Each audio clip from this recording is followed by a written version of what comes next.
नमस्कार, news India 24/7 के इस खास कार्यक्रम में आपका स्वागत है। मैं हूं विजय त्रिवेदी। कर्नाटक में अब सिर्फ चुनाव नतीजों का इंतजार है। कर्नाटक चुनाव के लिए वोटों का जो काम था, वोटिंग का जो काम था 10 तारीख को पूरा हो गया था। वोटों की गिनती शुरू होने को है और उसी के साथ नेताओं की धड़कन लगातार बढ़ती जा रही है। 10 मई को जो वोटों की गिनती वोट पड़े थे सभी 224 सीटों पर, उसमें कुल मिलाकर 72.67% वोटिंग हुई थी। ये जो आंकड़ा है और बढ़ भी सकता है। अभी अंतिम चुनावी नतीजे से पहले आए एग्जिट पोल में कांग्रेस को सबसे बड़ी पार्टी या फिर बहुमत मिलने का अनुमान जताया गया है। कर्नाटक चुनाव में मुख्य रूप से सत्तारूढ़ भारतीय जनता पार्टी, कांग्रेस और पूर्व प्रधानमंत्री एचडी देवेगौड़ा के नेतृत्व वाले जनता दल एस के बीच त्रिकोणीय मुकाबले के रूप में देखा जा रहा है। अगर राज्य के पिछले 38 सालों के चुनावी इतिहास को देखें तो सत्ताधारी पार्टी लगातार दोबारा सत्ता में वापसी नहीं कर सकी। यही नहीं, 2013 को छोड़कर केंद्र में रहने वाले सत्तारूढ़ दल कभी भी राज्य में बहुमत का आंकड़े को हासिल नहीं कर सके। ऐसे में सबसे बड़ा सवाल ये है कि कर्नाटक में इस बार राज बदलेगा या रिवाज।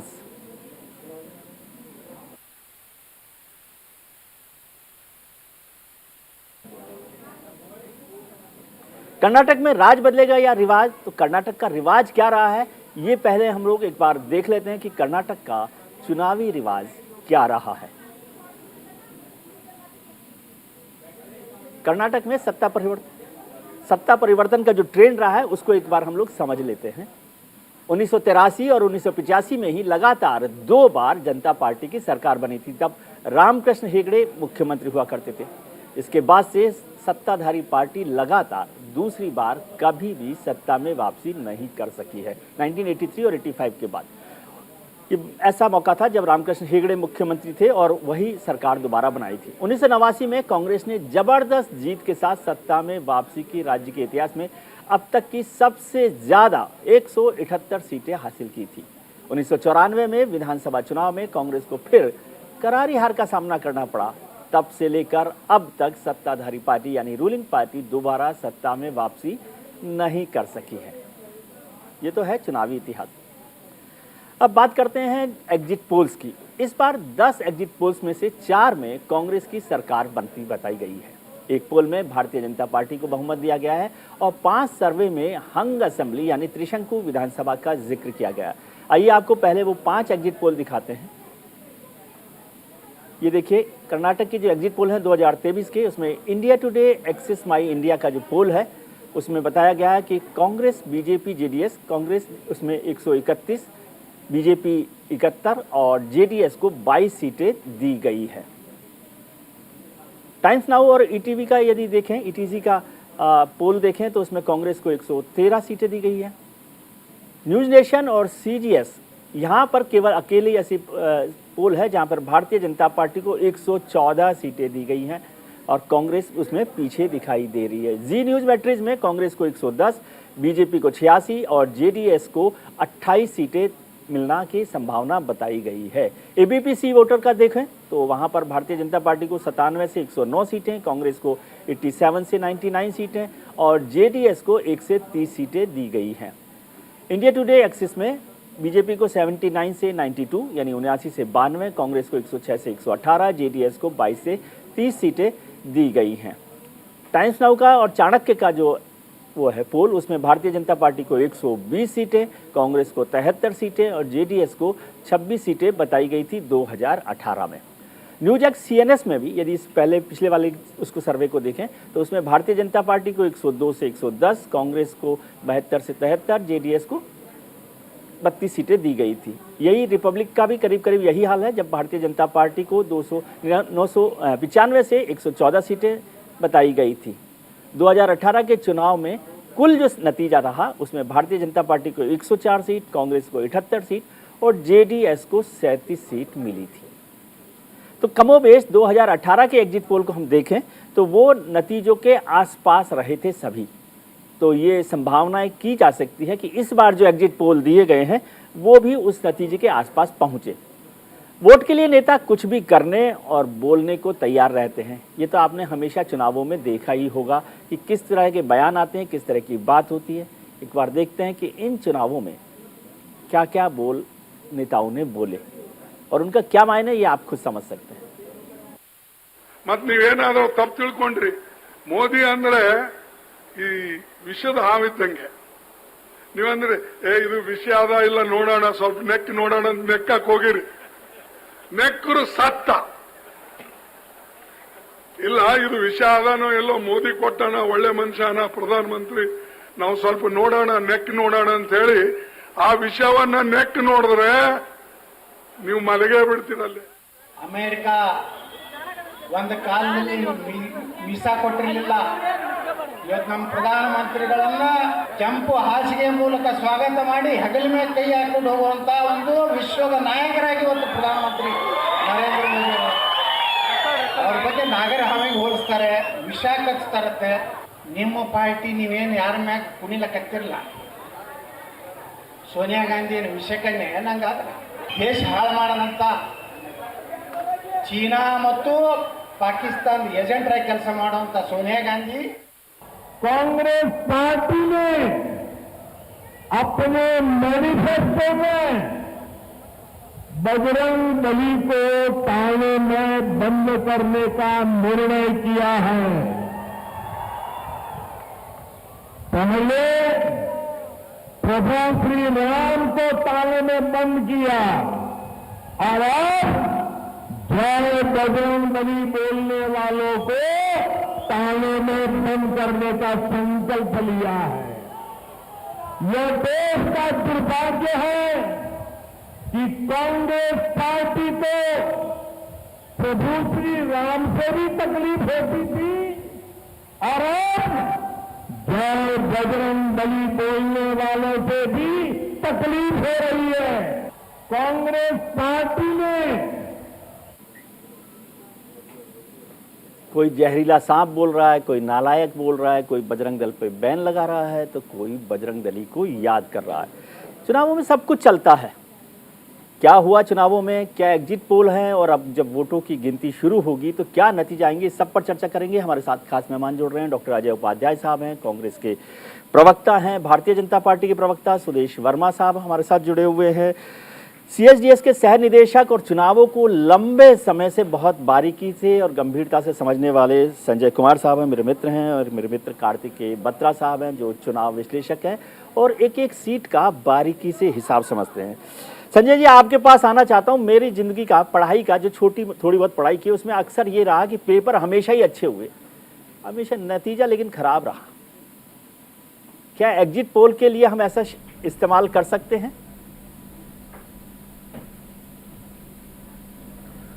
देखिए, एग्जिट पोल के तो उन्होंने तो इम्तिहान भी दे दिया और एक तरह से चलिए नतीजे कल आ रहे हैं जी, तो देखते हैं। मुझे लगता नहीं है कि आप देखिए 10 एग्जिट पोल के अनुमान आए हैं जी और 6 एक तरफ जा रहे हैं जी। उसके हिसाब से तो ऐसा लगता है कि डायरेक्शन बिल्कुल सही है। अब सवाल ये है कि कांग्रेस बड़ी पार्टी बन के उभरेगी, क्या वो मेजॉरिटी के नंबर्स को पार करेगी या मेजॉरिटी से 2-4 सीटें कम रह सकती है या बड़ी जीत की ओर अग्रसर हो रही है। मुझे लगता है सिर्फ मुद्दा यही है। लेकिन नंबर 1 और नंबर 2 पार्टी की अगर बात करें और एग्जिट पोल के अनुमान जी,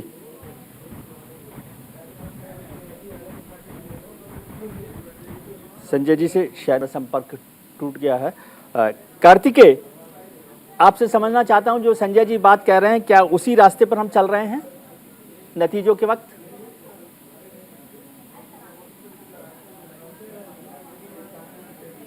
जी संजय जी, आपको आवाज मिल रही है? संजय जी को शायद आपकी आवाज मिल रही है। जी जी। तो हम ये माने कि कांग्रेस की सरकार बनने जा रही है। कह रहा था कि अगर पूरे, मुझे लगता है कि बिल्कुल कांग्रेस की सरकार बनने जा रही है, क्योंकि कांग्रेस बीजेपी के ऊपर बढ़त बनाई हुई है और मेरे अनुमान से बीजेपी के ऊपर बढ़त जो है वो डिसिसिव बढ़त है। तकरीबन मेरा अपना अनुमान है 118-20 सीटें लेके कांग्रेस सरकार बना रही है। 18 से 22 सीटें हो सकती है, 118 से 122 सीटें हो सकती है। 118 से 122 हो सकती है, यानी कांग्रेस अपने दम पर सरकार बना सकती है। कार्तिकेय बत्रा, आप से जब भी चर्चा हो रही है तो आप हमेशा कर्नाटक के राज्य के जो अलग अलग हिस्से हैं, 6 डिवीजन है, उन पर भी चर्चा करते हैं बारीकी। एक तो बहुत इतना पढ़ने लिखने वाले लोगों से बड़ी परेशानी होती है कि वो सब एक चीज़ को बारीकी से समझाते हैं। अब मुझे बताइए, क्या संजय जी जो कह रहे हैं वो आपके बारीक जो डिवीजन का जो हिसाब किताब है वो मैथमेटिक्स का जोड़ वही बैठ रहा है? जी बिल्कुल विजय जी, हम तो एग्जाम भी देने जाते हैं संजय सर जैसे लोगों से ही सीख कर जाते हैं एग्जाम देने, जी। तो उनकी बात से डिसएग्री हम नहीं करेंगे। क्योंकि देखिए बात ये है कि जो गैप है वो 4 से 6% का दिखाया जा रहा है। पिछली बार 2% के गैप के बावजूद कांग्रेस बीजेपी से ज्यादा सीटें नहीं ला पाई थी। उसका कारण है कि बीजेपी का जो वोट ज्यादा कॉन्सेंट्रेटेड है और कांग्रेस का स्कैटर्ड है पूरे स्टेट में, ओल्ड मैसूर खासकर की। जी। लेकिन इस बार की जो हेडलाइन आ रही है सर विजय जी, वो ये है कि जेडीएस के एक्सपेंस पे कांग्रेस एक रीजन में गेन कर रही है और बीजेपी के एक्सपेंस में बाकी रीजन्स में गेन कर रही है, एक्सेप्ट कोस्टल कर्नाटक, जहां पर जो बीजेपी का पोलराइजेशन का पिच है वो काम करता हुआ नजर आ रहा है। और वहां 19 में से 16 से 15 सीटें बीजेपी को सारे ही पोलस्टर्स दे रहे हैं। 3 को अगर आप छोड़ दें, 3 सीटों को छोड़ दें, सारी ही सीटें लगभग वहां उस तरफ जा रही हैं। तो मेरा मानना है कि सिंगल लार्जेस्ट पार्टी कांग्रेस बनेगी, इसमें तो किसी को कोई डाउट नहीं था, कभी भी मुझे भी डाउट नहीं था। मेरा ये अनुमान था कि चुनाव के अंत तक आते आते अगर कांग्रेस कोई बड़ी गलती ना करे, कोई बड़ा उलटफेर ना हो, तो फिर ये लीड खिंचती चली जाएगी। जैसा कि हमने पश्चिम बंगाल में देखा, दिल्ली में देखा कि एग्जिट पोल आपको ओवरलैपिंग प्रेडिक्शन देते हैं, लेकिन फिर चुनावी रिजल्ट एक तरफा आता है, क्योंकि वोटर फिर मन बना चुका होता है आखिरी कुछ दिनों में, तो जिसको हम स्लॉग ओवर बोलते हैं। आप देखते लीड बढ़ती जाती है। मेरा यह अनुमान था इस वजह से कांग्रेस 115 का आंकड़ा आराम से पार कर जाएगी, और कुछ एग्जिट पोल्स वहां पे इशारा कर भी रहे हैं। लेकिन मुझे यह भी संदेह था कि अगर मोदी जी जैसे फैक्टर्स है या कांग्रेस कोई गलती करती है तो कहीं ऐसा ना हो कि वो आखिर में आके रुक जाए। तो लेकिन अब आप अपनी बात पे कायम है कि कांग्रेस 115 से ऊपर आ रही है। मुझे लगता है कि कांग्रेस को अपनी मेजोरिटी आनी चाहिए। मैं आपको बताता हूं कि एक आखिरी बात मैं बोलूंगा विजय जी, कि जो एग्जिट पोल्स में जो डिफरेंस आ रहा है, दो जो बड़े एग्जिट पोल सी वोटर और एक्सिस, उसमें फर्क ये सीटों का इसलिए आ रहा है क्योंकि सी वोटर जो मार्जिनल सीट्स है,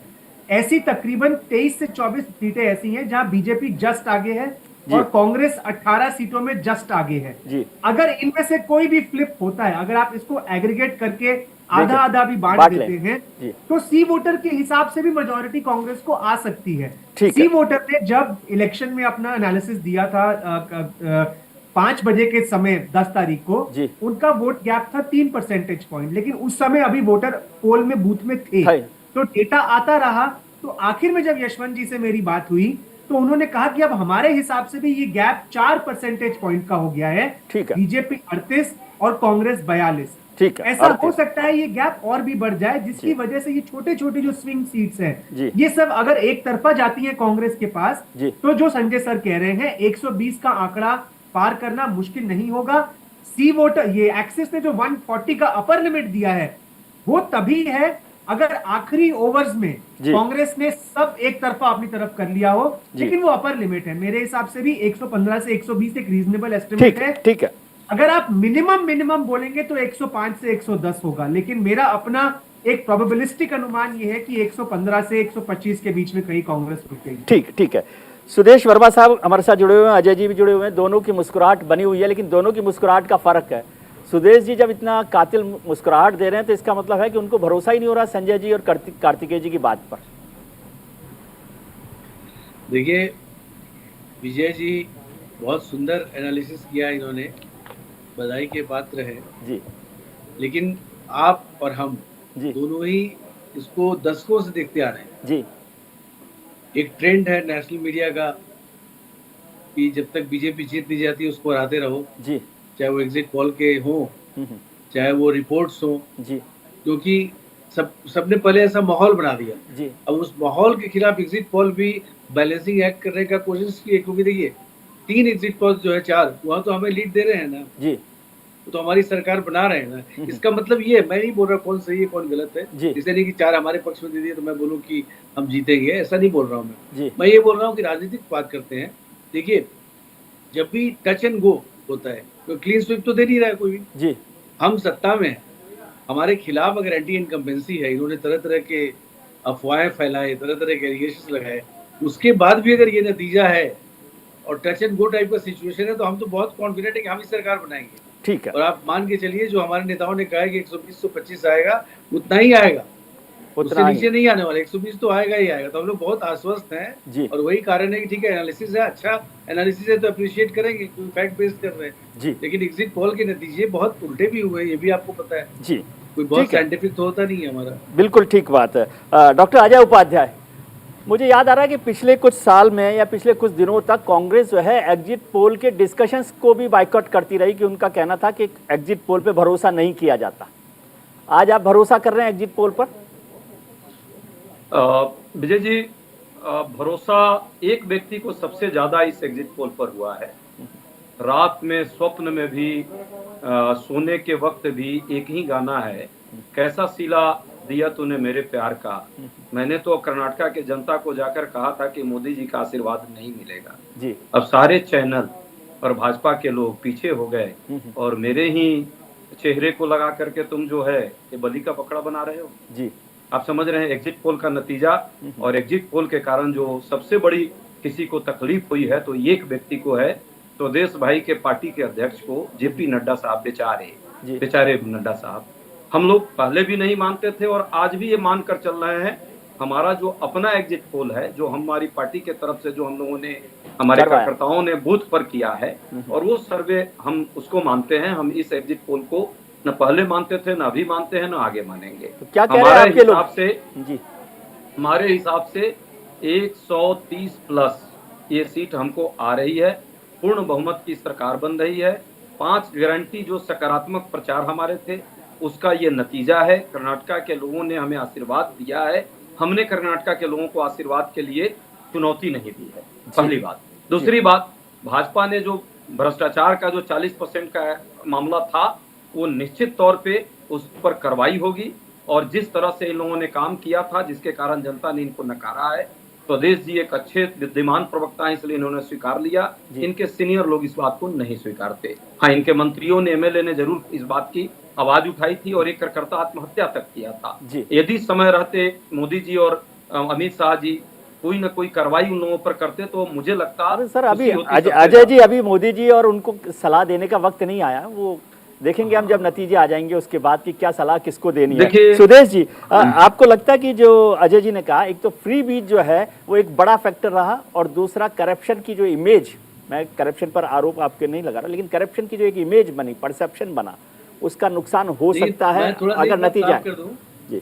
चुनाव के नतीजे जो भी हो, हम लोग बहुत आश्वस्त है कि हम लोग जीत रहे हैं। ठीक है। उसके बाद भी एक चीज साफ कर दूं कि हमारे यहाँ जीत भी सामूहिक होती है और हार भी सामूहिक होती है जी। और हार होती है तो हार से हम निराश नहीं होते जी। हम उससे सीख लेते हैं और आगे बढ़ते हैं। ठीक है। जीतते हैं तो जीतने का दम नहीं होता, लोगों के मैंडेट को समझकर उसके मुताबिक कार्य करने का प्रयास करते हैं। किसी एक व्यक्ति पर ठिकरा नहीं फोड़ा जाता है। और आप जो जिस तरह की बात कर रहे हैं जय जी, देखिए आपको याद होगा कि एक शाम पहले राहुल गांधी जी ने इंटरव्यू दिया था 2019 में एक पत्रकार को, कहा था कि हम तो प्रधानमंत्री बन रहे हैं, कैबिनेट तक बना लिया था उन्होंने, और कैसे कैसे इंक्वायरी करेंगे, क्या क्या करेंगे, सब कुछ धरा का धरा रह गया जो मैंडेट आया। और यही कर्नाटक में भी होने वाला है। मुझे लगता है राजनीति में थोड़ा सा जंप द गन जिसको बोलते हैं ना, पहले नहीं बोलना चाहिए, इंतजार करना चाहिए। और आप देखिएगा कर्नाटक का चुनाव भारतीय जनता पार्टी के पक्ष में होगा और जो भी अनैतिक कार्य, जो भी अन्याय जनता के प्रति हो रहा है कांग्रेस के द्वारा अन्य राज्यों में भी, वो भी इस चुनाव के नतीजे को प्रभावित करेंगे। कांग्रेस कोई नेचुरल पार्टी अब रही नहीं है सत्ता की। लोग कांग्रेस से बहुत सा प्रश्न उठा रहे हैं, उसमें कांग्रेस को अपने आप को समाहित करना पड़ेगा कि आप नेशनलिज्म से क्या समझते हैं, क्या आप किसी एक वर्ग विशेष को नेशनलिज्म मानते हैं या पूरे भारत को साथ लेके चलते हैं। अब नेशनलिज्म पर अभी चर्चा करते हैं सुरेश जी, नेशनलिज्म पर भी चर्चा। संजय जी, एक तो अच्छी बात क्या लगती है मुझे कि हमारे जो पॉलिटिकल लीडर्स हैं और मित्र हैं, उनका ओवर कॉन्फिडेंस इतना होता है कि हमारी जो आपकी पढ़ाई लिखाई मेहनत है ना, वही लो कॉन्फिडेंस लो हो जाता है उसका। लेकिन अब आप मुझे समझाइए कि ये जो एग्जिट पोल की मैथमेटिक्स है, उसमें आप क्या क्या फैक्टर इंपॉर्टेंट समझ रहे हैं कि यहाँ तक हम पहुंचे हैं?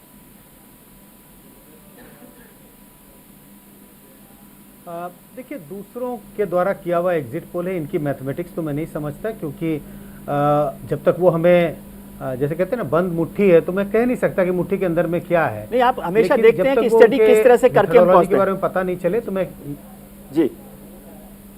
हाँ, लेकिन ये अपेक्षा है कि लोगों से साक्षात्कार किया गया होगा, इंटरव्यू किया गया होगा, उनसे उनका मत पूछा गया होगा और उसके आधार पर ये सब विश्लेषण कर करके जो नहीं, मैं ये समझना चाहता हूँ कि कौन से फैक्टर आपको लगते हैं इंपॉर्टेंट रहे। अच्छा, कौन से फैक्टर इंपॉर्टेंट रहे होंगे जीत के लिए? देखिए, कई मुद्दों की चर्चा हो रही थी। हालांकि एग्जिट पोल, कुछ ऐसे एग्जिट पोल हैं जिसने इन सब चीज़ों का विश्लेषण किया। ज़्यादातर एग्जिट पोल ने सिर्फ नंबर्स की बात की, लेकिन तमाम मुद्दे थे वहाँ पर। और एक अगर मैं अलग अलग मुद्दों की चर्चा न भी करूँ तो मैं कहता हूँ एक परसेप्शन बनता है। परसेप्शन क्या था? परसेप्शन ये था कर्नाटक में, अब वो हकीकत है या नहीं वो मैं नहीं जानता, ठीक है, कि भाई ये सरकार बड़ी भ्रष्ट है, सरकार ने कामकाज अच्छा नहीं किया और ये पार्टी हार रही है, रूलिंग पार्टी के जीतने की संभावना नहीं है। और परसेप्शन ऐसा बना हुआ था कि आपको काफी डिमोरलाइजिंग इफेक्ट बीजेपी के कार्यकर्ताओं में भी दिखाई पड़ता था। परसेप्शन बना हुआ था सरकार जा रही है, कांग्रेस सरकार चुनाव जीत रही है और कांग्रेस की सरकार बनेगी। इस परसेप्शन से ये होता है कि जो लास्ट मिनट वोटर्स होते हैं, जो कहते हैं आखिरी 2-3 दिन में मन बनाते हैं, उनका वोट भी जो रूलिंग पार्टी के पक्ष में, जो पार्टी जीतती हुई दिखाई पड़ती है उसके पक्ष में शिफ्ट होता है। तो मुद्दे तो कई थे। बेरोजगारी का मुद्दा की बात हो रही थी, करप्शन की बात हो रही थी, रिजर्वेशन की बात हो रही थी, आखिरी में बजरंग बली की बात होनी शुरू हुई। ये सब तमाम मुद्दे थे, लेकिन सब तमाम मुद्दों का लबोलुबा हुआ था, ये परसेप्शन बना हुआ था बीजेपी चुनाव हार रही है।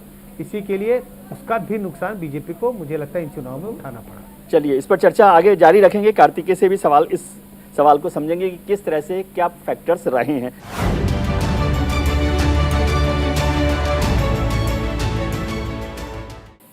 ब्रेक के बाद आपका एक बार फिर स्वागत है। हम चर्चा कर रहे हैं चुनाव नतीजों की संभावनाओं को लेकर। एक गाना बहुत हिट हुआ था फिल्मों का, दिल तो बच्चा है जी। बच्चे के दिल की खास बात क्या है कि उसकी उत्सुकता बनी रहती है, वो हर चीज़ वक्त से पहले जानना चाहता है। शायद यही एक्सरसाइज हमारे, ये जो उत्सुकता है हमारे दिल की, वही इस प्रोग्राम के लिए एक कारण है, कोर कारण है कि हम चाहते हैं कि नतीजों से पहले हमारे विद्वानों से समझ लें कि नतीजा क्या होगा। एक रोशनदान से झांकने की कोशिश है।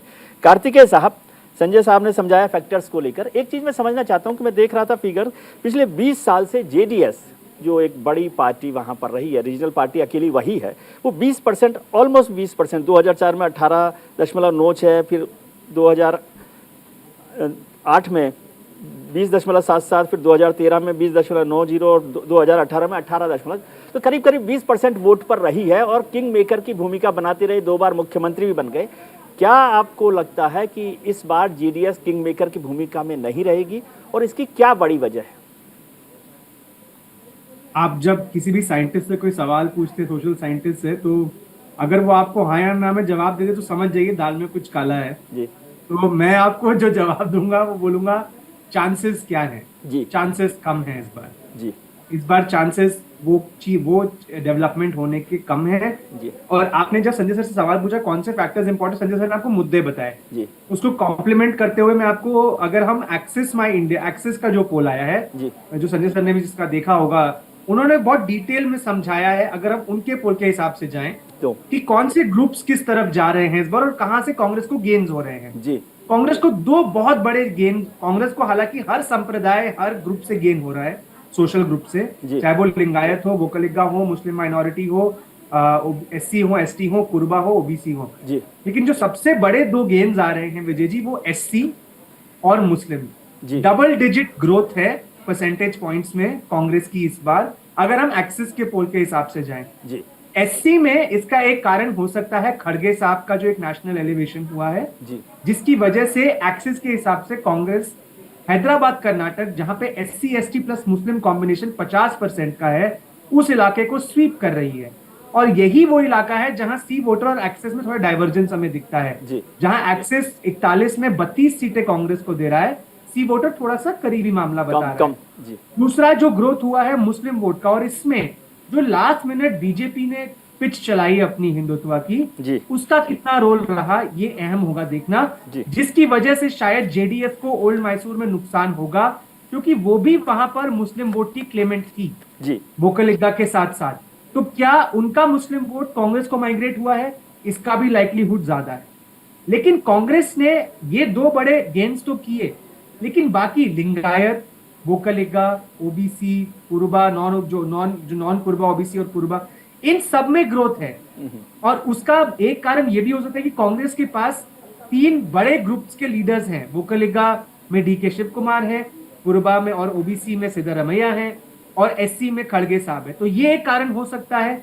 और लिंगायत उनके पास लीडर्स आए हैं जी, और प्लस कुछ एक जो perception of anti incumbency corruption, तो इस वजह से Congress across the board gain कर रही है।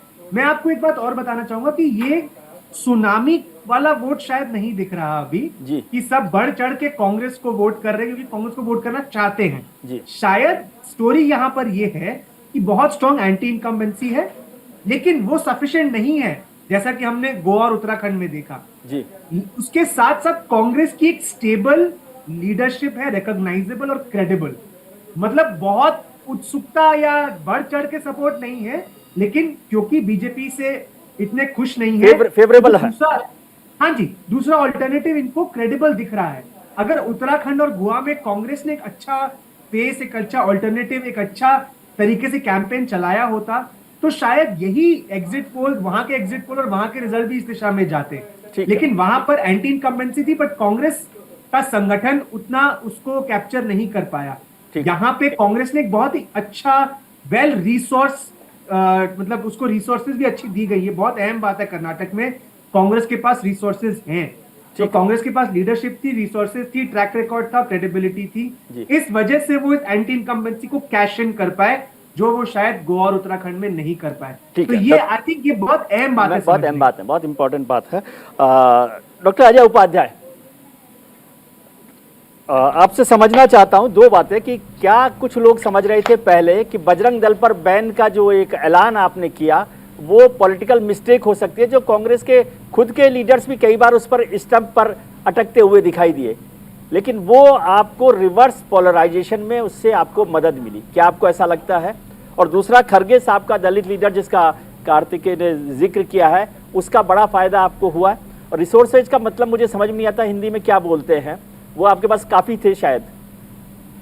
तीनों प्रश्नों का उत्तर, दूसरे प्रश्न का जो उत्तर है वो होना चाहिए। हमारे राष्ट्रीय अध्यक्ष हैं जी, मल्लिकार्जुन खड़गे साहब जी, और वो सर्वधर्म संभाव और सर्वजाति समरसता वाले स्वभाव के हैं।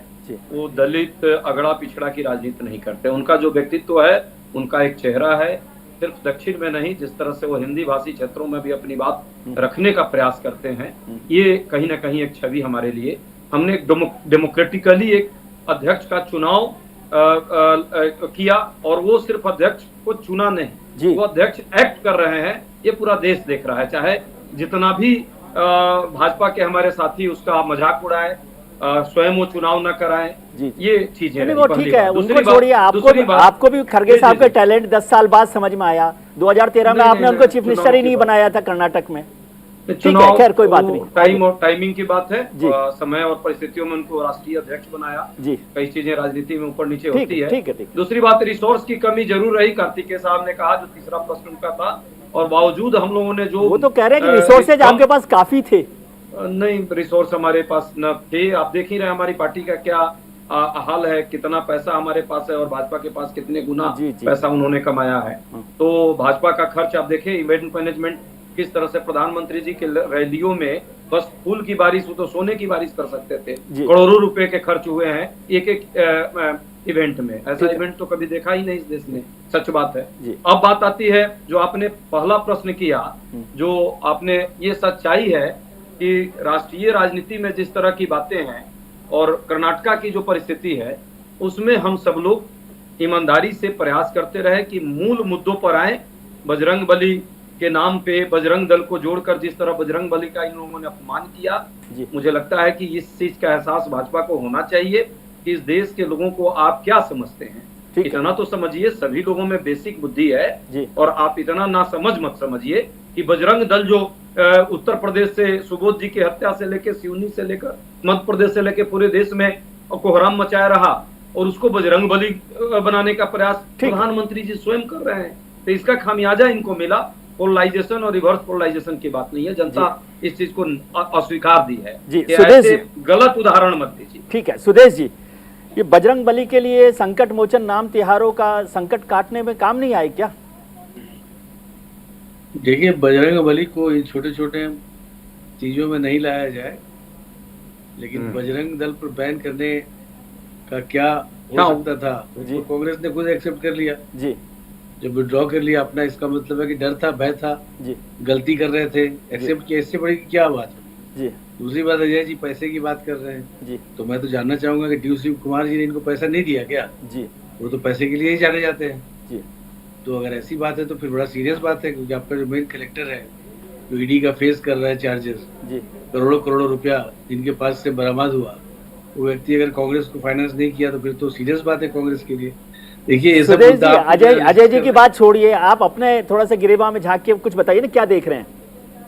नहीं, हम तो देख रहे हैं, इनकी बात का जवाब देना बहुत जरूरी है ना, क्योंकि ये बात बोल के निकल जाएंगे। अब इनके जो क्रक्स जो इनका मामला है उस पर ही बता देते हैं। ठीक है। देखिए आप लोग तो ऐसा एनालिसिस दे रहे हैं आज, जो कल को आज ले आए हैं जी। जैसे लगता है चुनाव के नतीजे आ गए उसके बाद एनालिसिस दे रहे हैं। ये सारे एनालिसिस धरे के धरे रह जाएंगे। इसलिए मुझे लगता है कैबिनेट हमेशा रहना चाहिए इस एनालिसिस में, और बीजेपी ने हमेशा गलत साबित किया है। हम तो कैविएट के साथ ही चल रहे हैं, साबित नहीं होगा। सुदेश जी, कोई कैविएट के बिना, फैक्टर्स हैं, कैविएट के बिना कोई भी नहीं बोल रहा, सब लोग अपनी बात को स्टडी कर रहे हैं। मेरा एक क्वेश्चन है जी विजय जी, जी, अगर सरकार के खिलाफ कुछ होता तो वेव लाइक सिचुएशन होगा जी, एंटी इनकम्बेंसी होगा। आप बोल रहे हैं कभी दोबारा नहीं आते, वेव लाइक सिचुएशन नहीं है जी।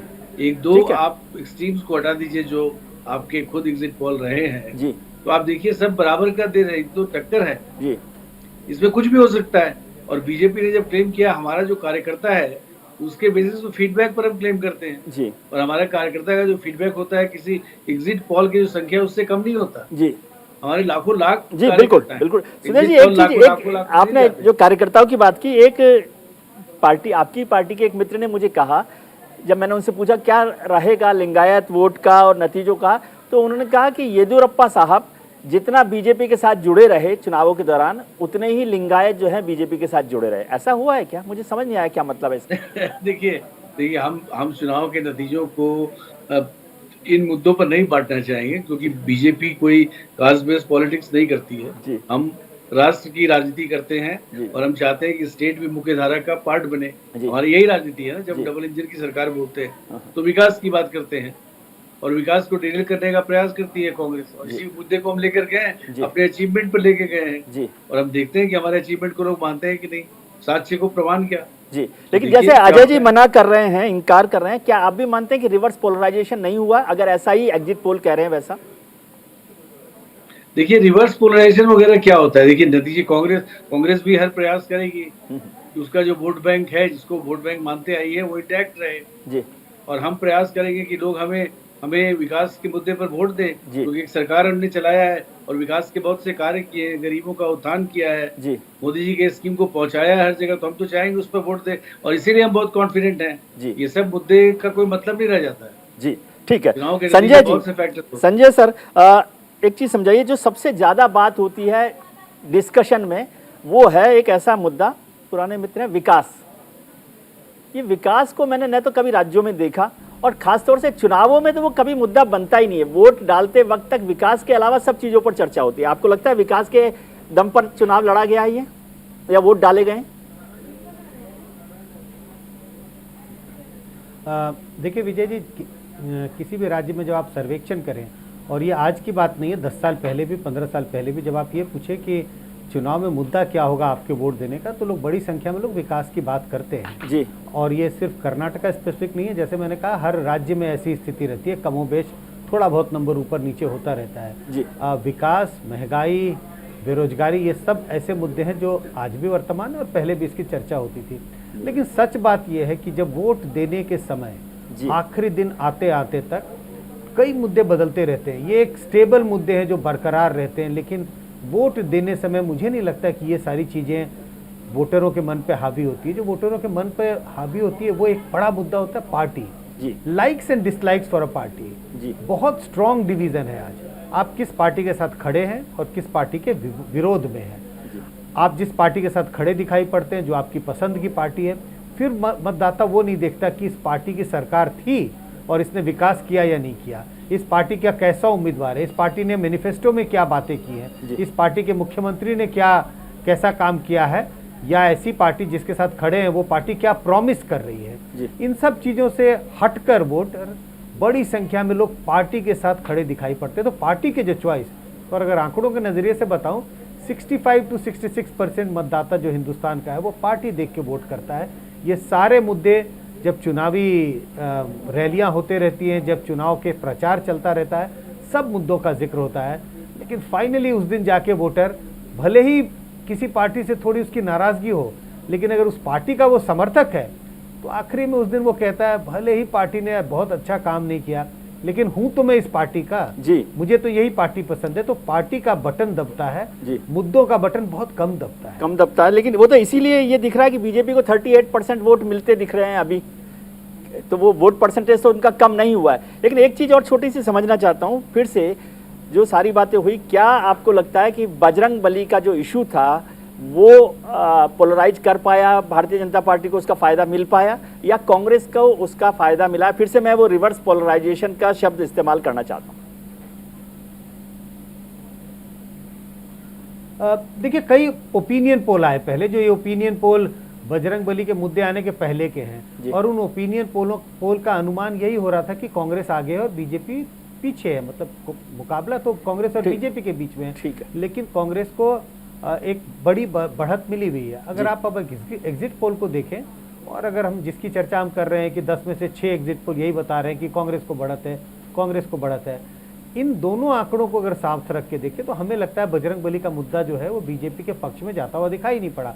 मैं ये नहीं कह रहा कि उस मुद्दे से बीजेपी को और नुकसान हुआ, वो बिल्कुल आप कहें कि नॉन एंटिटी है, उसके बारे में लोगों ने बहुत ध्यान नहीं दिया। ये जरूर है कि प्रधानमंत्री ने अपने प्रचार में इस बात का जिक्र किया, बीजेपी के नेताओं ने इस बात का, लेकिन क्या कांग्रेस को फायदा हुआ? जनता के जहन में, वोटरों के जहन में ये बात नहीं थी। मुझे नहीं लगता है कि कोई कांग्रेस को भी फायदा होता हुआ दिखाई पड़ रहा है, क्योंकि और इसका आधार क्या है? मेरा कहने का आधार यही है, 1 महीने पहले जो सर्वे किए थे वो जिस तरह का अनुमान दे रहे थे और एग्जिट पोल के जो अनुमान है वो एक ही जैसे हैं। अगर कांग्रेस को फायदा होता हुआ दिखाई पड़ता तो कांग्रेस का आंकड़ा बहुत ऊपर जाना चाहिए था। ये जरूर है कि एग्जिट पोल उनका आंकड़ा बहुत ऊपर दिखा रहा है, वो आउटलायर हो सकता है, ऐसी घटना घटी हो, ऐसा हुआ हो, लेकिन अभी मुझे लगता है इस वक्त अभी काउंटिंग में फिर भी कुछ समय बाकी है, मुझे अभी लगता है कि कांग्रेस को न तो इसका फायदा हुआ न कोई नुकसान हुआ। ठीक है कार्तिकेय, जो बात हो रही है बजरंग बली के इशू की, विकास की बात और पार्टी को लेकर उन्होंने बहुत अच्छी बात कही संजय जी ने, जिससे इनकार नहीं कर सकते कि पार्टी को लेकर एक लाइक डिसलाइक्स होती है। लेकिन मैं फिर से समझना चाहता हूँ, अभी एग्जिट पोल कह रहे हैं बीजेपी को 38% वोट मिल रहे हैं, कांग्रेस को 42% वोट मिल रहे हैं, मोर और लेस। तो मतलब कांग्रेस का वोट तो बढ़ा है ना, 5-6% वोट बढ़ गया है, और भारतीय जनता पार्टी अपने वोट पर स्टिक किया है। तो फिर कैसे इसको आप डिफाइन कर सकते हैं? फिर तो सुदेश जी की बात ठीक है कि एंटी इनकम्बेंसी नहीं है, उनका वोट तो कायम रहा। नहीं, इसमें एक बहुत अहम चीज है ना विजय जी कि जेडीएस का वोट घटा है। हाँ। और जेडीएस का वोट बटा है दोनों में जी। लेकिन ऐसा नहीं है कि कांग्रेस ने केवल जेडीएस के, मैं फिर कैवियाट कर रहा हूँ, एक्सिस और सी वोटर के आधार पे मैं बात कर रहा हूँ जी, कि ये जो गेन्स कांग्रेस को हुए हैं उसमें बड़ा चंक जेडीएस से आया है, कुछ चंक बीजेपी से आया है। लेकिन जो बीजेपी का लॉस हुआ वो बीजेपी को जो जेडीएस से गेन हुआ वहां से कहीं ना कहीं कॉम्पनसेट हो रहा है जी। इसकी सिंपल मैथमेटिक्स ये है।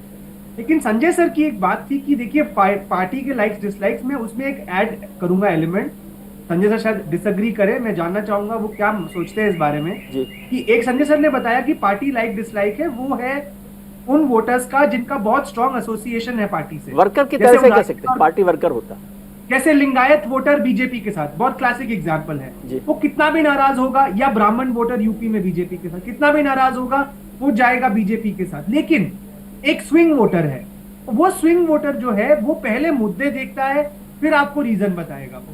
वो देखेगा कि क्या मेरे को महंगाई का असर पड़ रहा है, मेरी नौकरी गई, मुझे क्या सर्विस मिली। अगर आप बीटी में प्लस है तो वो फिर आपको उस पार्टी के बारे में 5 पॉजिटिव्स गिनवा देंगे। अगर आप बीटी में माइनस है तो वो आपको उस पार्टी के बारे में 5 नेगेटिव गिनवा देंगे। तो ऐसे वोटर्स भी होते हैं जो पहले ये देखते हैं कि वो क्या महसूस कर रहे हैं अपने वेलबींग में, और फिर जस्टिफिकेशन बनाते हैं अपने दिमाग में कि वो किस पार्टी को वोट देंगे और क्यों। तो मुझे लगता है कि ये दोनों तरह के वोटर है, एक कमिटेड वोटर बेस जो आपसे नाराज होते हुए भी आपको वोट करेंगे, और एक वो वोटर जो न्यूली अक्वायर्ड वोटर है, या वो वोटर जो स्विंग है। जैसे मुझे क्या लगता है कि यूपी में अभी भी जो बहुत बड़ा चंक है शेड्यूल्ड कास्ट और ईबीसी वोट का जो बीजेपी ने 17 या 14 के बाद अक्वायर किया है, वो आज भी फेंस पे है। अगर कल को कोई पार्टी आके उनको अच्छी ऑफरिंग देती है, बेहतर ऑफरिंग देती है, या बीजेपी की सर्विस डिलीवरी में और उनके वेलफेयर में कोई कमी रह जाती है तो वही वोटर और कारण ढूंढकर दूसरी पार्टी के पास चले जाएंगे। लेकिन यूपी में जो ब्राह्मण या ठाकुर वोटर हैं वो कुछ भी हो जाए वो बीजेपी के साथ रहेंगे, ऐसा मेरा मानना है। मैं गलत भी हूं। ठीक है, संजय जी आप जोड़ना चाहते हैं कुछ इसमें? नहीं, बिल्कुल कार्तिकेय ठीक कह रहे हैं। मैंने कहा 65% वोटर्स जो है वो पार्टी लॉयलिस्ट होते हैं, पार्टी को लॉयलिस्ट नहीं, अब पार्टी को देखकर वोट करते हैं। लेकिन इसके अलावा भी तो बहुत सारे वोटर हैं जो अन्य चीज़ों को देखते हैं, और जो कार्तिकेय जिस बात का जिक्र कर रहे हैं वो बिल्कुल सही है। अन्य वोटर कुछ कैंडिडेट्स को देखते हैं, मुद्दों को देखते हैं। लेकिन मैं जो बात कहने की कोशिश कर रहा था कि बड़ी संख्या में लोग पार्टी को देखकर वोट कर रहे हैं, और बड़ी संख्या में जो स्विंग वोटर होते हैं, स्विंग वोटर की तादाद आजकल 14-15% पहले बड़ी होती थी वो तादाद, लेकिन आजकल कमिटेड वोटर्स जो कहते हैं, हाँ, जो बहुत बड़ी संख्या में ऐसे वोटर हैं जो पहले से मन बना लेते हैं। मैं अगर 2024 के चुनाव का जिक्र करूं अगर वोटरों के बीच में, तो बड़ी तादाद में आपको लोग मिलेंगे जो बता देंगे कि 2024 में वो किसको वोट करेंगे। और ऐसे वोटरों के लिए ना तो मुद्दे इंपॉर्टेंट है, ना कैंडिडेट मुद्दे हैं इंपॉर्टेंट है, क्योंकि 2024 के लिए ना तो अभी आपको मुद्दों का पता है, ना कैंडिडेट का पता है।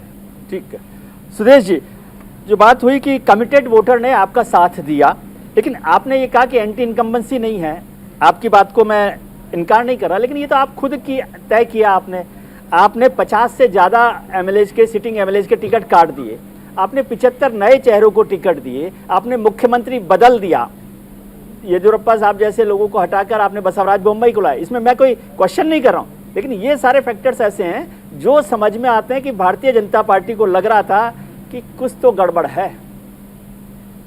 देखिए, ये कोई बहुत बड़ा गीता का ज्ञान नहीं है, आपको भी पता है जी कि कैंडिडेट्स क्यों बदले जाते हैं। जी, जिस कैंडिडेट्स के विनिंग चांसेस कम होते हैं, और हमारा अपना एक तरीका है सर्वे का जी, उसके बेसिस पे फीडबैक पर कैंडिडेट्स बदले जाते हैं जी, और निश्चित ही महत्वाकांक्षा होती है तो लोगों को अच्छा नहीं लगता, फिर नए लोग आते हैं जी, और नई ऊर्जा आती है। पार्टी इसी तरह से पार्टी की शक्ति बढ़ती है। जी, ऐसा नहीं है कि कोई एक व्यक्ति पार्टी को हाईजैक कर ले, ऐसा नहीं होता बीजेपी जैसी पार्टी। ठीक है, एक डेमोक्रेटिक पार्टी, आपने बहुत ट्रांजिशन देखा है जी, तो उस ट्रांजिशन का एक पार्ट है। देखिए, मैं आपको विजय जी एक बात बताऊंगा, क्योंकि आपका डिबेट अब मुझे लगता है सारांश की ओर जा रहा है।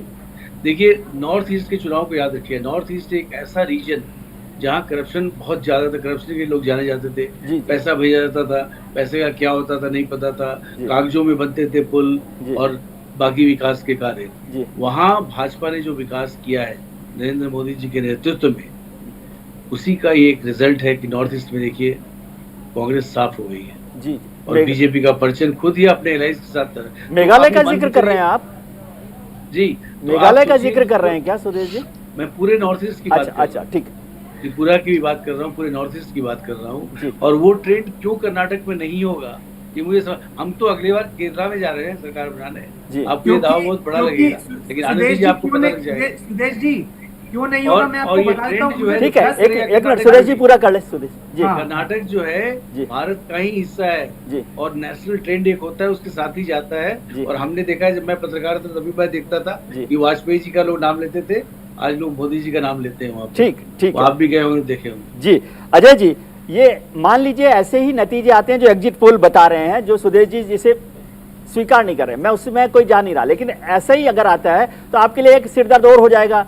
अभी आपसे मध्य प्रदेश का सिरदर्द खत्म नहीं हुआ था, लीडरशिप का, राजस्थान का आजकल वो क्या चल रहा है, रोड शो कहते हैं, रोड शो चल ही रहा है सिरदर्द का।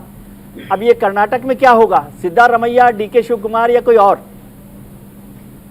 विजय जी, रिजल्ट तो कांग्रेस के पक्ष में है, ये सभी आपके लोगों ने भी इस बात को रखा, और यहाँ भी जो CSDS के संजय जी और कार्तिकेय जी, चलो आप संजय जी के साथ हैं, यही अच्छी बात है। नहीं, दोनों लोग बहुत अनुभवी विश्लेषक हैं। जी, और संजय जी के विश्लेषण को कैसे हम प्रश्न के दायरे में ला सकते हैं? ठीक है, तो बहुत ही निरपेक्ष विश्लेषण करते हैं अपने समय में। तो लेकिन एक चीज है, जो बात आपने कही लीडरशिप का, आपने पूरे चुनाव के दौरान देखा होगा कांग्रेस पार्टी का नेतृत्व, जो स्थानीय क्षेत्रीय नेतृत्व था, प्रदेश का नेतृत्व था, वो हमेशा एक दूसरे के साथ कंधे में कंधा मिलाकर मुख्यमंत्री तो एक को बनाओगे ना आप? हाँ, वो भी हो जाएगा तय, आने दीजिए। जो लीडरशिप हमारी जो व्यवस्था है, इसमें हमारे जो विधायक दल, विधायक जो आएंगे वो अपना नेता चुनते हैं, ये हम डेमोक्रेटिकली इसको करेंगे। और ये आपके सामने रहेगा, फिर आप उसके 1-2 दिन बाद उस पर भी आप एक डिबेट कीजिएगा। ठीक है, हम खट्टर साहब जैसे अचानक फडणवीस साहब को, अचानक किसी और को, किसी ABCD को नहीं लाके खड़ा करेंगे। जी खट्टर साहब ने बहुत कार्य किया था हरियाणा में, डेमोक्रेटिकली चुनाव करवाएंगे और विधानसभा में जो चुने जाएंगे लोग कांग्रेस पार्टी के जो लीडर होंगे वही मुख्यमंत्री। वो तो सर हिमाचल में पूछ लेते पार्टी प्रेसिडेंट से, उसके मन की बात भी पूछते। कोई बात नहीं, कार्तिकेय जी, कार्तिकेय पूछा था पार्टी अध्यक्ष को जोड़ना चाह रहे जी। मैं विजय सुदेश जी की एक बात, सुदेश जी को पहली बात तो बहुत बधाई कि आपके साथ दोनों पॉलिटिकल पैनलिस्ट को कि बहुत सभ्य ये रहा जो पूरा डिस्कशन। दोनों विद्वत लोग हैं दोनों ही लोग। मैं सुदेश जी को एक रिस्पॉन्ड करना चाहूंगा कि नॉर्थ ईस्ट और कर्नाटक में क्या फर्क है, या जनरली स्पीकिंग जो बीजेपी का टेम्पलेट है नॉर्थ इंडिया का जो नॉर्थ ईस्ट में भी यूज हुआ और उसमें कर्नाटक में क्या फर्क है। देखिए, आप जब उन पॉकेट्स में जाते हैं जहां हिस्टोरिकली गवर्नेंस वीक रही है, तो वहां अगर आप बेसिक चीजें भी सही कर दें तो लोग आपको एक बेनिफिट देते हैं कि अच्छा आपने हमारे लिए काम किया तो हम आपको वोट से अपना आशीर्वाद देंगे जी। लेकिन साउथ के राज्य, कर्नाटक हो गया, even Maharashtra for that matter, Tamil Nadu, Kerala, जहां बेसलाइन हिस्टोरिकली ही गवर्नेंस अच्छी रही है, वहां पर आप इन क्विक फिक्सेस से सबको लाभार्थी बनाकर लुभान्वित कर देंगे, ऐसा पॉसिबल नहीं है। वहां पे आपकी offering has to be more than that. इस वजह से कर्नाटक और नॉर्थ ईस्ट में फर्क है, इस वजह से कर्नाटक और यूपी में फर्क है।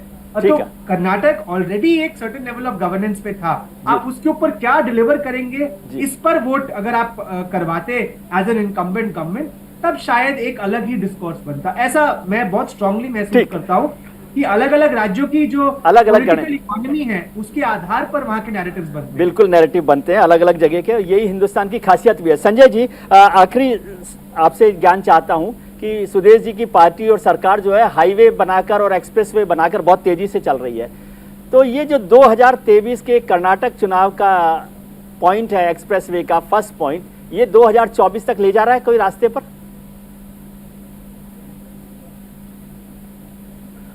दोनों में कोई कनेक्शन नहीं है जी।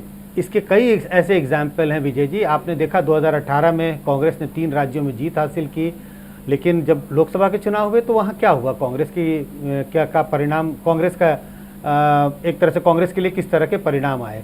दिल्ली का एग्जाम्पल ले लें, दिल्ली में भी कुछ ऐसा ही था। आम आदमी पार्टी विधानसभा के चुनाव में बहुत अच्छा करती है, लोकसभा के चुनाव में फेल हो जाती है। ऐसे और भी कई एग्जाम्पल्स हैं। तो 2023 के रिजल्ट से मैं 2024 में क्या होगा उसका कोई आकलन नहीं करूंगा। कर्नाटक अपने आप में एक एग्जाम्पल है। 4 विधानसभा चुनाव को देखें पिछले, और 4 लोकसभा के चुनाव को देखें जो आगे पीछे होते रहे हैं। विधानसभा के चुनाव के नतीजे और लोकसभा के चुनाव के नतीजे बहुत अलग अलग हैं। तो 2023 से 2024 की 23 का नतीजा कोई 2024 की ओर इशारा कर रहा हो, दूसरे लोग ऐसा मानते होंगे, लेकिन मैं कतई ऐसा नहीं मानता। ठीक है सुदेश जी, संजय जी ने ये अच्छी खबर ही दी है आपके लिए कि 2024 की चिंता करने की जरूरत नहीं है अभी। 2024 में 350 लिख के ले लीजिए, अभी आज से लिख के ले लीजिए। ठीक। कर्नाटक में क्या होता है बहुत फर्क नहीं पड़ता जी। अजय, हम जीत रहे हैं, लेकिन आपके एनालिसिस पर भी जाएंगे ना जी, बहुत फर्क नहीं पड़ेगा। वैसे हम लोग जीत रहे हैं जी। और हम लोग, मोदी जी जो है, मोदी जी बिल्कुल उनका चुनाव होगा फिर से उनको प्रधानमंत्री बनाने के लिए, उनको और शक्ति देने के लिए ये जो बाकी बचे हुए कार्य है उसको भी इम्प्लीमेंट किया जाए और भारत को एक करके एक महान राष्ट्र बनाया जाए। जी चलिए, अजय जी कोई लास्ट कमेंट आप करना चाहते हैं 2024 को लेकर? बहुत छोटा सा। जय लक्ष्मी जी, अगली बार ना हो। लक्ष्मी जी का मतलब जनता के घरों में, सबके घर में लक्ष्मी मिले जी। और चुनाव के वक्त ये नारा देने से कोई लाभ नहीं है। नेताओं के घर से निकले जनता समझती है बात। हाँ, वो भाजपा वाले जो रखे हैं सुदेश भाई, चलिए कुछ ये तो मजाक की बात है, तो अच्छा रहे। बीजेपी और कांग्रेस किसी के लिए हम इस पर आरोप या चर्चा नहीं कर रहे हैं। बहुत बहुत शुक्रिया आपका संजय जी, आपका बहुत शुक्रिया कार्तिकेय जी, आपका सुदेश जी और अजय जी, आपका बहुत शुक्रिया कि आपने वक्त निकाला। अब तो बस इंतजार है ईवीएम मशीन खुलने का और फिर नतीजा आपके सामने होगा। ये चर्चा इसलिए थी कि आप समझ सकें कि किस तरह से ये चुनाव लड़ा गया। हमने भी ये कोशिश की समझ के कि कैसे ये चुनाव लड़े गए और क्या नतीजे आ सकते हैं, लेकिन फाइनल वर्डिक्ट तो ईवीएम से खुलने वाला है, वो भी आने ही वाला है और बाकी आप खुद समझदार हैं। बहुत शुक्रिया, बने रहिए न्यूज इंडिया के साथ, खबरों का सिलसिला जारी है।